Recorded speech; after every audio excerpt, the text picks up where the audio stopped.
Check 1 2, check 1 2. You guys getting audio? Check 1. I won't go to 4 though.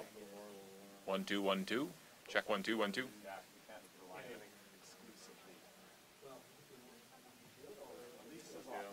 All right.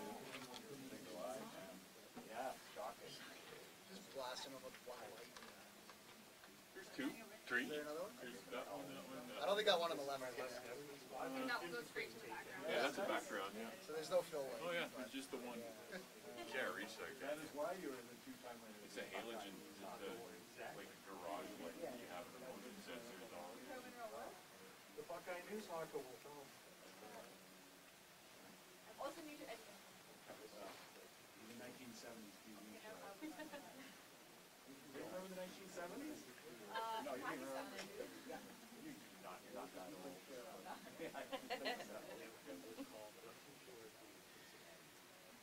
No, but like my history, of course, you can read by As the newest member of Ed Kaiser's cheer club. Should I speak softer?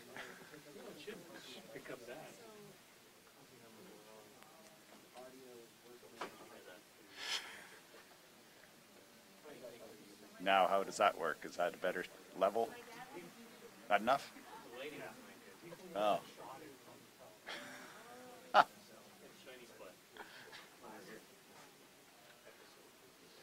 I need mud for it.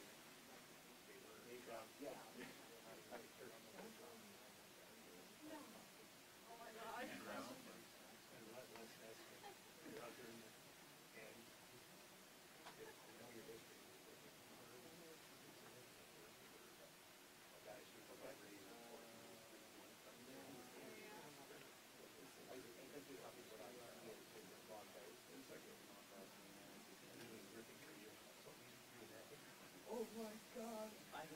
You're hitting with pavement like wet bags of cement.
Actually, they both the other side. Yeah.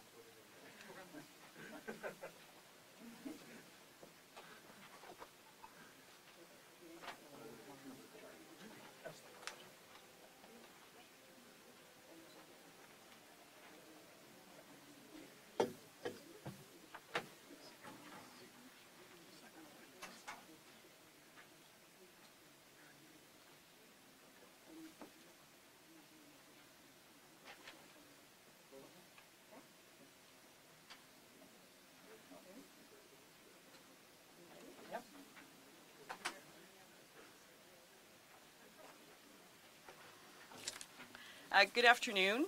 My name is Charity Dyke. I'm Communications Manager for the City of Edmonton. I'd like to welcome you to this opportunity to hear from the City Manager, Linda Cochran. And here today we have Deputy City Managers with her. We have the Deputy City Manager of Integrated Infrastructure Services, Adam Laughlin. We have the Deputy City Manager of Urban Forum and Corporate Strategic Development, Leanne McCarthy. And we have Deputy City Manager of Financial and Corporate Services, Todd Burge. We're heading into the last council meeting of 2017, and City Administration is bringing forward a number of reports related to both Edmonton's exhibition lands and the Metro line. Today we'd like to provide some context to those reports as well as provide time for media questions. It's important to note that these items still have to go before council, so our purpose today is to provide clarity to the details in the report. The debate, discussion, and decision making will be held for its appropriate place in front of council next week. The city manager will provide a short introduction to each topic, and then the appropriate deputy city manager will be available for questions. As we only have a half an hour, we hope you appreciate that there will be a limit to the number of questions we can get to. In order to get to as many questions as possible and to as many reporters as there is asking the questions, we will be taking one question per reporter at a time. I will help provide some structure to that throughout the avail if required. At an appropriate time, we will close out the discussion on Edmonton's exhibition lands and then move straight into the Metro line. There will not be an opportunity for individual interviews after the media avail. With that, I would like to introduce City Manager Linda Cochrane to speak about Edmonton's exhibition lands. Linda. Thanks, Charity, very much, and hi, everybody. Thanks for being here for this. As Charity said, next week's council agenda is going to be a full agenda, and it probably will go over a number of days, just with all the items that people are wanting to get completed before the end of this year. And so we wanted to take an opportunity to give you a bit of context and respond to some of the questions about two of the significant items that will be debated on Tuesday, the exhibition lands and the Metro line. I'll start by sharing a few thoughts about the exhibition lands, that big parcel of lands that includes what people most commonly call Northlands. For now, we've just termed it Edmonton Exhibition Lands. That name for us is a fitting tribute to the past, and it suggests that where we will show and demonstrate and exhibit some transformational city building, but I think along the way, either council or through the public process of the ARP, what the name might be might change.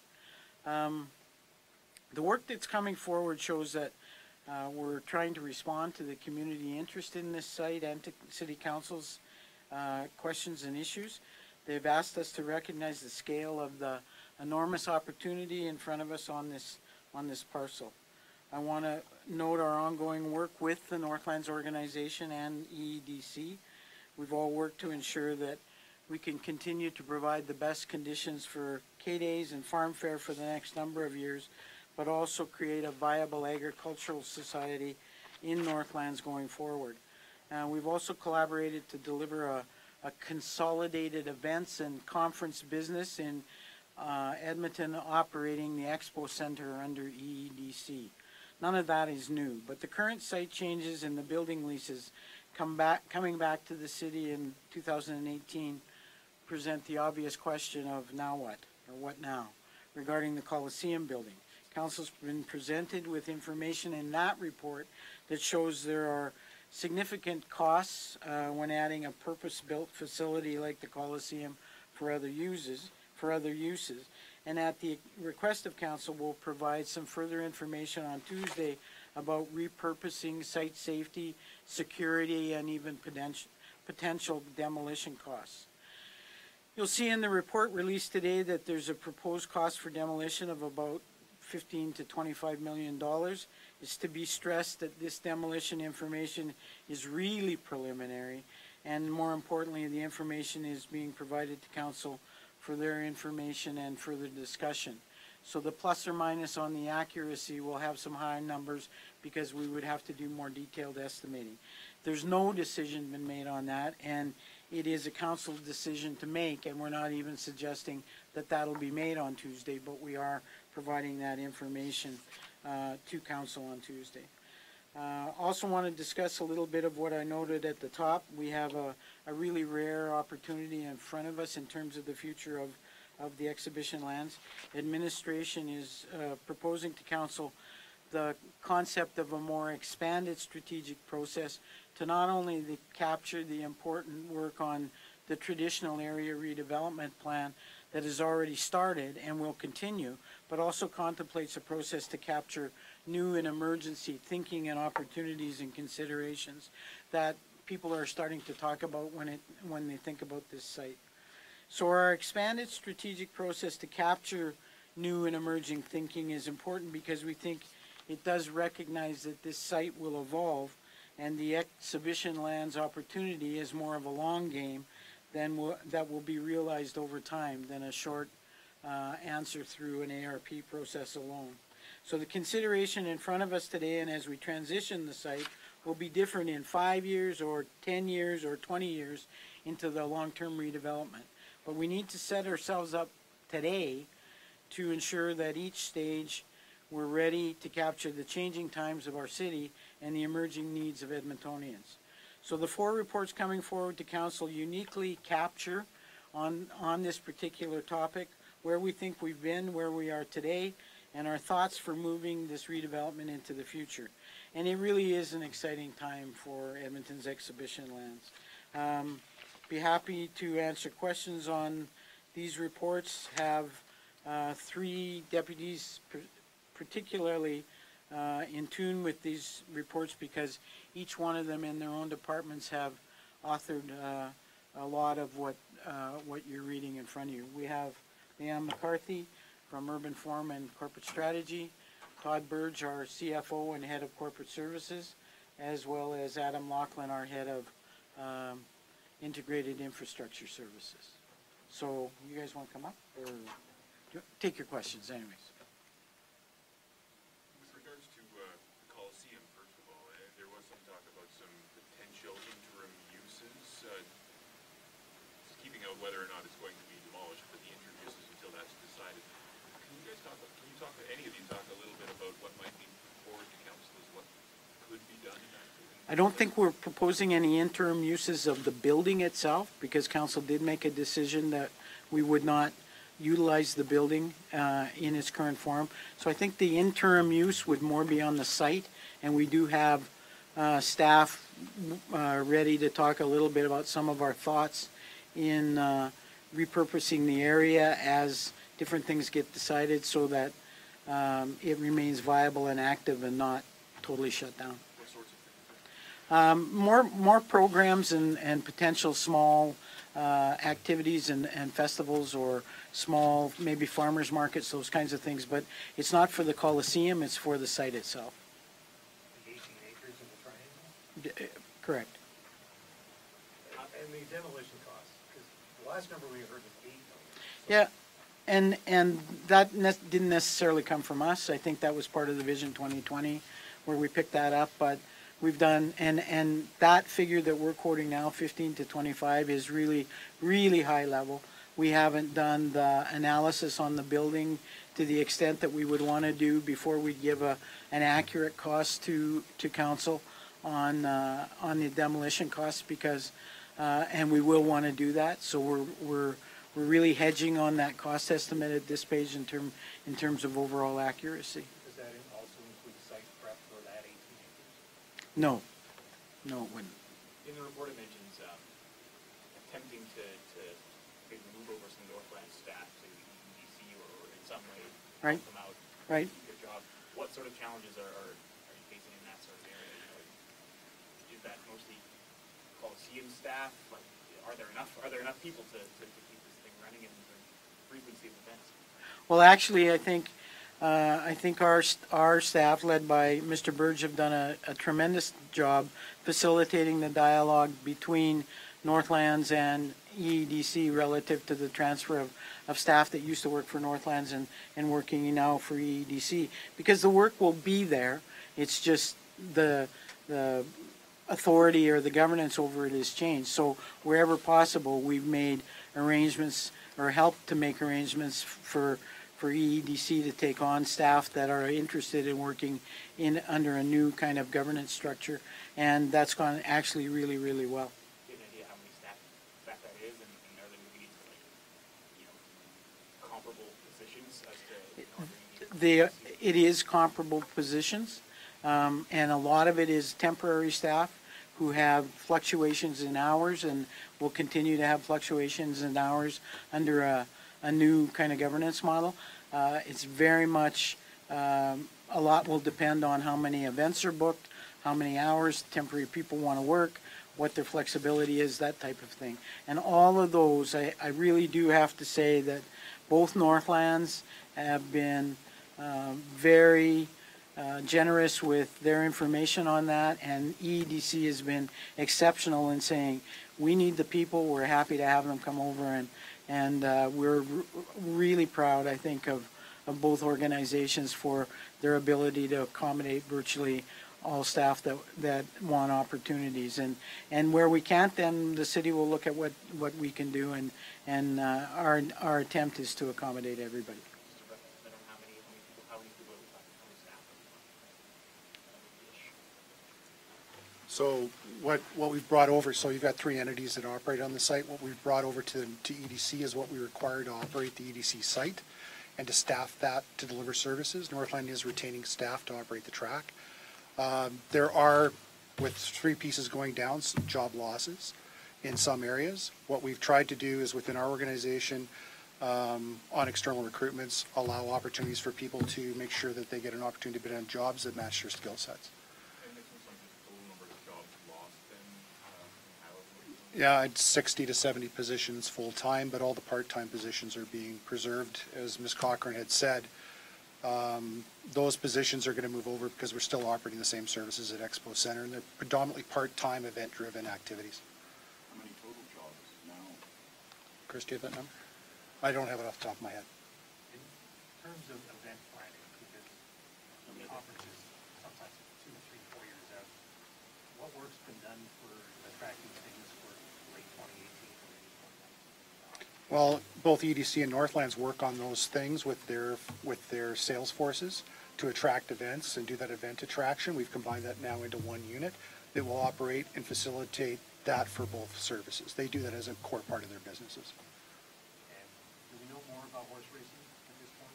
We know horse racing, there's a new track opening up in south of Edmonton, and horse racing will operate at Northlands through to the end of the 2018 season. There was a time when the talk was, we still don't know what the Canadian Derby's doing. The Canadian Derby is happening next year. It'll be at Northlands. Oh, just a question. It says in the report that farm fair and carries, they will be held for the next 5 years at Northland. So is that like on the site itself? At least on the site. So what you see in K-Days today will be the same thing in 2018 and beyond until something changes in the use or intended use of that site if council makes that decision. So the agreement today that we have is that K-Days and Farm Fair will operate on the Northland site the way that they have for at least the next 5 and with an option for 5 more years based on what happens in the development. what options are being put forward to council, as to what the vision for that, all that land? So, Linda, do you want to answer that? The vision for the land? Leanne?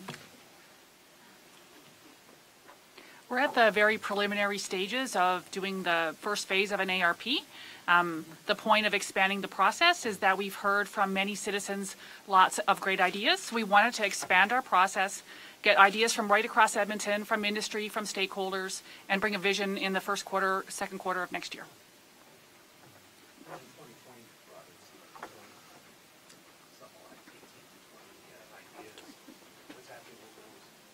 Well, I think that's why we want to have a conversation with council about an expanded ARP or an ARP plus.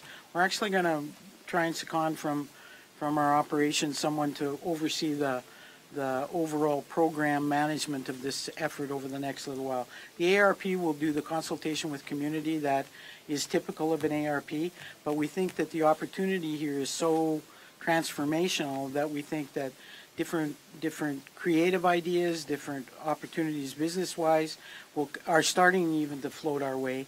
And so we want a mechanism to allow for that, and we'll be creating that subject to council approval. So isn't it got a 5-year lease and a renewable 5-year option?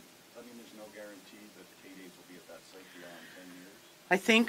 I think that's a correct assumption in terms of guarantees. I think this is what seemed to be most reasonable from both parties' point of view, that we look at it for 5 years and then see what else emerges in terms of the site overall, and certainly always up to City Council's deliberations, but that if new ideas came forward for the site as a whole, there would be some opportunity to entertain those with a 5 and 5. And is there any discussion with the Northlands organization about where else they might locate K-Days? No.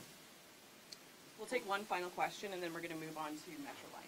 On the process of all this, is this kind of almost like a Blatchford-esque kind of effort where we're trying to figure out what you want? Not saying it's going to be the same, Yeah, I don't compare them, this exercise to Blatchford in the same way. Blatchford had some very specific wishes of council that came forward first, and then the process was built around the deliverables council was looking for, and recommendations went back to council about the best way to achieve those deliverables.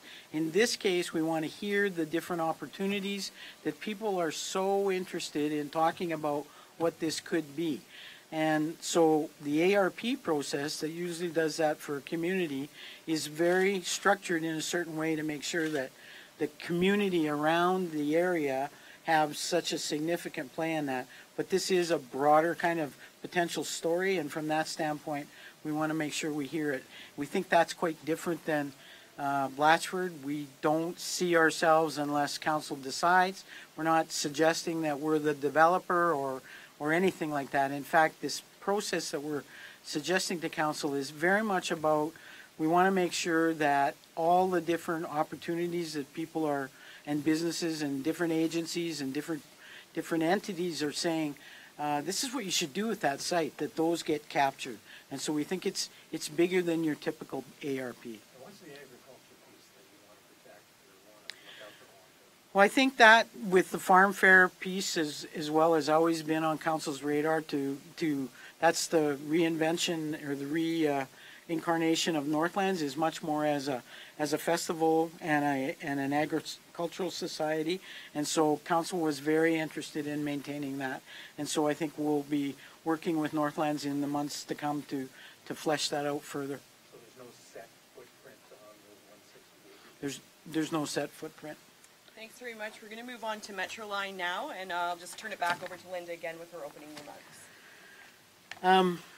So I think we'll be having what we think will be we're sure will be a very in-depth discussion with council on Tuesday about the current state on the Metro Line. We'll acknowledge right up front and no surprise say that we know it's been a source of frustration for Edmontonians, for City Council, and certainly for the administration. Staff care in a big way about the line working, as it was intended to be, about finding an ideal and optimal balance between all modes of transportation. So the release of this information today, provided in response to Council's inquiry when we took the walk-on on November the 11th, illustrates how challenging introducing this signaling system has been and why the administration has been so cautious in increasing service levels along the way. We feel very comfortable running the modified service based on the advice from our teams in our LRT delivery and ETS and our consultants and the independent rail safety auditor that we brought in to evaluate the system. But the ongoing challenge of managing and addressing the deficiencies is what is holding us back from being able to use the system as it was designed. We feel certain about the safety of the system at current service levels, and until we have that same certainty about full implementation, we won't suggest that we move to that until Thales, Talus, and ourselves are at that point, and we'll recommend that to council. Adam Laughlin, from our Deputy City Manager of Integrated Infrastructure, will say a few words, and then we'll both try and take your questions. Adam?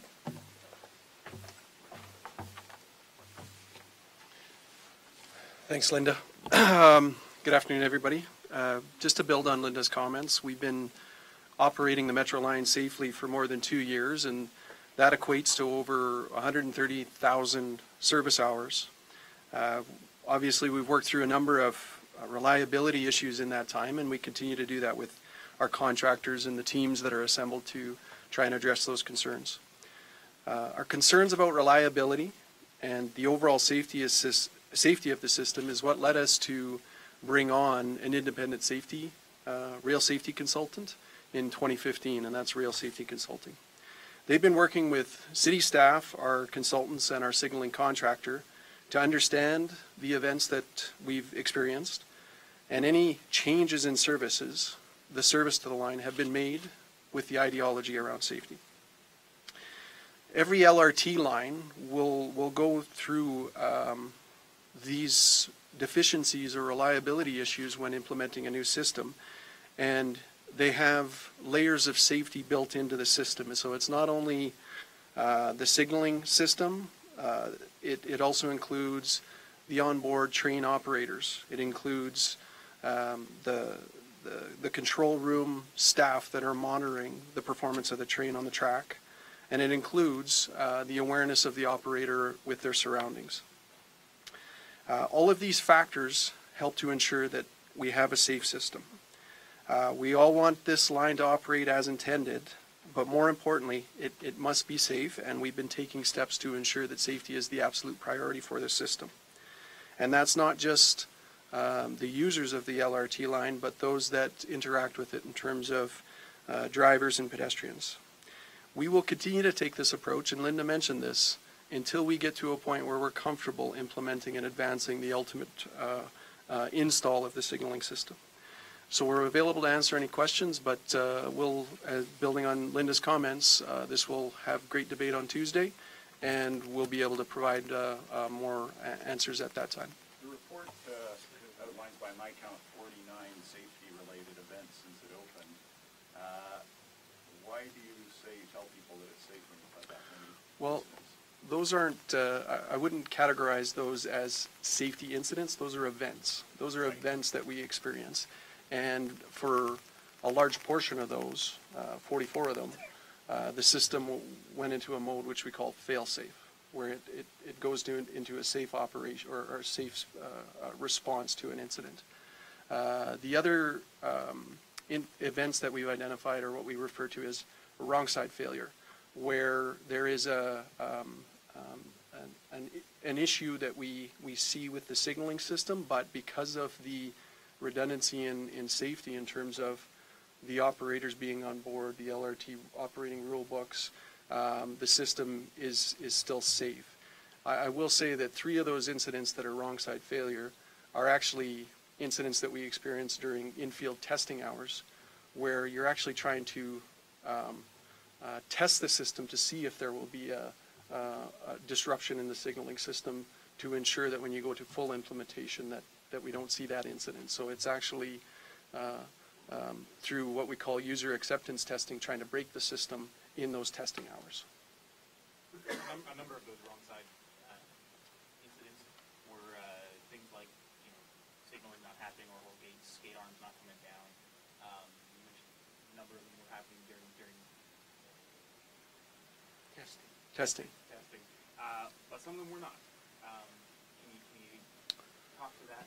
So the 3 that weren't during testing, the first one was in early 2016, and the mode of operation that we had at that time was actually not predominantly using the signaling system for operation of the in-field systems. Rather, the train operators were operating on line of sight and reduced speed because of the ongoing deficiencies that we've seen with the signaling system in terms of reliability. So that one is one that happened, but the mode of operation was such that we knew that the system wasn't quite ready yet to operate as intended, and it was later in, earlier in 2017 where we actually went to what we refer to as a Plan B service, where we started to rely on the signaling system more. The other 2 incidents are ones that happened adjacent to crossings, but again, because of the redundancy in the system in terms of the operators and in fact the speed of the trains at that location, the incidents were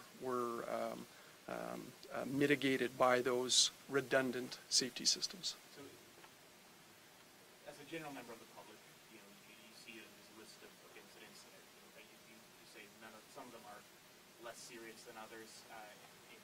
In all cases, no one got hurt and nothing serious has happened. The perception could be that how come there's all these problems with this line, and how do you kind of reassure people that it is safe? And I think that's the nature of the report, and I think that's what we've tried to answer in the report, is that there are really 2 streams of this. One is the signaling system, which is computer software. The other is a safety system, which has a different operating system and is not being questioned in terms of its safety. It's been signed off by a safety auditor that we've hired to provide that extra oversight. But I think we need to stop trying to convince people that it's safe. The responses that we've put in for this report address the safety case that's been made and provide the evidence from an engineering standpoint to a level of detail that we don't typically do. In part because me sitting up here saying I have full confidence in the safety of the system, but I don't have confidence in the signaling system yet is a reality, but it's just I'm not the technical expert. And so we've put as much of the technical information in front of council in this report, and quite frankly, that's what council will debate and deliberate, and you'll need to talk to your readers or your listeners about whether or not, from a perception point of view, that's enough. A wrong safe failure is actually defined as being potentially causing a hazardous situation to exist. So how can you actually, does that not mean that it's not safe? So it's the potential of a hazardous incident occurring. However, based on what it described, that it isn't the only safety system that's associated with the LRT operations. The redundancy of the operator who is operating on the basis of a rule book that identifies how they should be operating. And in instances, there are what we call correction cards where there's even further restrictions put on how the operators operate on the system. And so that added level of redundancy ensures safety of the system. The nature of a wrong side failure is not hazardous, is it not? The nature of that. So I think I've answered that. It is, but because of the way we're operating, we've mitigated those hazards. And this isn't something that's foreign to the implementation of an LRT operation, that it is something that commonly happens with the implementation of LRT systems. And in this case, this particular signaling system, with the deficiencies we've experienced, we've added this level of redundancy, or not added, but it's part of the way we operate the train. And we've added a level of safety review by Rail Safety Consulting on the safety case provided by Thales. Do operators still need to call ahead on Metro if they're on the track? So there is constant communication between the LRT operators and the control center as part of, again, the operation model that we have on this system now. There's regular communication between the LRT operators and the control center, and that goes both ways. Not only is it the operator to the control center, it's control center to the operator. Signaling side, can you characterize discussions with Thales? Are you feeling better about where things are going, worse, or any thoughts on that? It's an ongoing body of work with Thales, and I think it's been a long and challenging project, and we continue to work hard to get it done. I would say that we go through fluctuations of how things are going with Thales on this project. I would say that they are firmly committed to getting this system operating as intended, and we are as well if council wishes to continue moving down that path. Are they facing penalties at this point for not being at full capacity? So the contract, and I think you're referring to another one, another contract that we have where we've got damages. This contract is a bit different in that it was a design-build contract where we hired Thales to provide the design services and the build or implementation services. And it's set up contractually on the basis of paying at milestones of achievement. And so they've reached a milestone within the contract that they've hit a certain level of service, and we've held back over $20 million on the basis of them achieving the ultimate level of service, which is Plan A. And part of that payment scheme is on the basis of partially getting to that operating Plan A service, but then it's milestone based on proving that that's going to continue to operate the way it is, which is a 6-month and 12-month payment after that. We'll take 2 more questions. How are the LRT, like the Metro and the Capital Line doing now? Because I took the Capital Line and they kept announcing that they were having technical issues on the way here. So what issues that are still ongoing? not aware of any specific issues that happened today. I will say there's another report that's being provided to council on Tuesday that's specifically related to the Capital Line, and with the implementation or the phased implementation of Metroline from Plan B to Plan A, there has been a bit of a service interruption impact on the Capital Line where the train's frequency should be 5 minutes, and what it is on the Capital Line from Clairview south to Churchill is 5 minutes, and then the next train leaves at 10 minutes. And what that does is allow enough time for the Metro Line train to sequence into that tunnel. Ultimately, when we get to Plan A or pursue the planned implementation of the service, that frequency will go back to 5 minutes because we'll have a greater ability to sequence the Metro Line train in at basically a 2.5-minute frequency. Last question. What prompted the decision to have the controllers call into the control center? Because it's quite recent. And I noticed that those two incidents, November 11th with the northbound, southbound trains on some track, it was after that. However, no, there's regular communication between the train operators and the control center. to have them call in, that's fairly new. That was admitted in. Line of sight? No, there's regular communication between the control center and the LRT operators, and that happens on our Capital Line, where there's regular communication between the control center and the LRT operators. So this was told to us, but they were adding it after